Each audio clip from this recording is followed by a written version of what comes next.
I'm Kimberlyn, and this is Story Time. Good morning, it's Tuesday, it's 9 a.m., and that means it's Story Time. I'm Kimberlyn, the owner and founder of Life's Work Yoga, and your host for Story Time. I come to you today actually literally with a children's story, and I want to share an excerpt from this story with you today because I was really inspired by our guest last week, Caitlin Morris of Miss Caitlin's School of Blacksmithing. And as a result of my conversation with Caitlin, I started to explore once again one of my earliest expertise, which was adult learning, facilitating adult learning. And Caitlin reminded me of some of the beautiful nuances and challenges of teaching an old dog new tricks, teaching adults new ways of living, of being. Once upon a time, I was a professional educator and trainer. I worked in universities and in the corporate industry as a director of training, a developer of management school, and ultimately a guide to learning new skills. I still use those skills today as a yoga teacher and a coach, but sometimes I forget what it was like to be a learner, not only a learner of these skills as a trainer and an educator, but a learner of being me, being myself. See, there really is no one to teach me how to be me. And yet, I learned to be more and more me by working with others who knew who they were. I know that sounds kind of conflicting because it wasn't so much that my teachers and my coaches wanted me to replicate and become them. They simply shared with me their story. We processed the challenges and the obstacles as well as the victories, the celebrations, so that I could digest and integrate them from an outside perspective and then practice the skills that they acquired through that process so that ultimately I had more suppleness, more accessibility to those skills. As an inspired living coach, I teach the skills, the things that can be practiced so that we can live more intimately with inspiration. And that really does begin with the breath. The inspiration is in fact directly linked to our inhalation. So, some of the natural challenges of learning as an adult are that we're not a blank slate, tabula rasa. We know stuff, we know some things, and we've learned those things over our years of experience. So, today I'm going to share with you Zen socks. This was actually a Christmas present to me from my family, I think a couple years ago. This is a picture book, a children's picture book written by John Muth, and the background is that this is Mr. Stillwater, and he is a new neighbor to a boy and a girl and their cat. Their cat's name is Moss. Her name is Molly, and his name is Leo. But this story, this excerpt from the story, talks specifically about our ambitions for learning something new. The next day, Molly went to visit Stillwater. Moss would like to know if you want to dance with me. Yes, I would. My auntie is a ballet dancer, said Molly. I really want to be one too. I think that would be wonderful, said Stillwater. I will practice all day, and then I will be as good as my auntie, said Molly. Good. Practice is very important, said Stillwater. And then I will do shows on stage, and I will get flowers and lots of blue ribbons and tiaras, and my name will be on posters with lots and lots of glitter, said Molly. Well, that might take more than one day. Yeah, Molly shrugged, maybe 2 days. Stillwater paused and said, let me tell you a story. The taste of Banzo's sword. There once was a young fellow named Jiro. Jiro wanted to be a great swordsman just like his father. So he packed his things and went to Mount Futara to find the famous swordsman Banzo. You wish to learn swordsmanship under my guidance? Asked Banzo. Yes, said Jiro. If I work very hard, how long will it take me to become a master?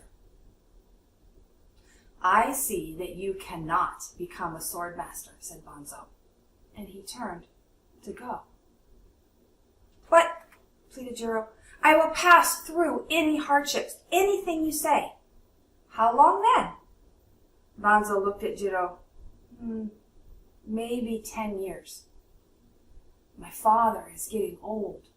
I want to show him I am a great swordsman like him. If I work even more intensely, how long would it take? Oh, well, then, maybe 30 years, said Banzo. Wait, said Jiro. First you said 10 years, then you said 30 years? I want to master this art now. I am willing to work as hard as I must. I see, said Banzo. In that case, you will have to work for 70 years. A person in such a hurry seldom gets good results. Jiro looked at Banzo and understood he was being rebuked for his impatience. Very well, he said respectfully. I would like to learn from you for as long as you will teach me. Jiro was never to speak of fencing and never to touch a sword. Instead, he cooked for his master, washed the dishes, made his bed, cleaned the yard, cared for the garden, all without a word of swordsmanship. 3 years passed. Then one day, Banzo crept up behind him and gave him a whack with a big wooden spoon. The following day, when Jiro was cooking rice, Banzo again sprang upon him unexpectedly and hit him with a broom. Then, later, with a wooden sword. After that, day and night, Jiro had to defend himself from unexpected thrusts. He learned to live on the balls of his feet, ready to dodge at any moment. Not a day passed that he did not have to think of the taste of Banzo's sword. Now, you are ready to learn, said Banzo. Soon Master Banzo began lessons. Jiro learned so rapidly he made his master smile. In time, Jiro became the greatest swordsman in the land. When Stillwater finished, Molly looked at him. I think I understand. I am not being patient. I will practice as long as it takes. Excellent, said Stillwater. If you can do that, I am sure you'll become a great dancer. That's Zen Socks by John Muth, M-U-T-H. Because just like Molly, it takes time to learn a skill. Even when, as Jiro learned, I am very ambitious. I am very dedicated to the process. Sometimes that active pursuit makes the lesson harder to find. This relates to our practice of meditation and mindfulness as well, because learning really is an active state of mindfulness. In fact, there's lots of great research these days about that mindset of getting into the zone, of having a sense of flow as we're learning something new. as we're executing our daily activities even. But what Molly shares here is this idea that it's going to take some effort. And what Hiro learns is that that effort is oftentimes just doing the practice, not even necessarily understanding how the practice correlates to the end result, to the lesson or the badge that will be earned at its completion. What is the badge? What is the award that we are working, living to earn? To me, that's my identity, who I am, and in turn, the legacy that I leave not only for my children, but for my children's children and generations to come. This is the output, this is the byproduct of living with intention, giving my fullest attention to the things that matter most, and choosing wise actions, actions that support my intention. We call it tapas in the yoga, and really it's the key of living an inspired life, living life at all. Integrating the philosophy and teachings of yoga into our modern day living so that we can cultivate the space, the permission, the habits of living with inspiration. Now, as an expert in adult learning, there's some challenges with this modality for sure.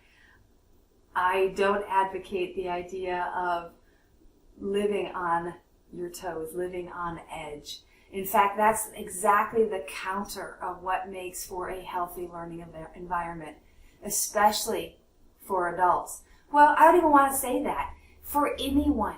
One of the reasons that trauma is so prevalent in our society today is because of learning environments, living environments that didn't hold these two qualities of both challenge and support. And in that challenge and support, there has to be a sense of my best interest, love, compassion, and challenge. The safety of learning, the safety of being allowed, even encouraged to make mistakes is inherent to learning in a way that you can retain, apply, and integrate new knowledge into the way that you're living.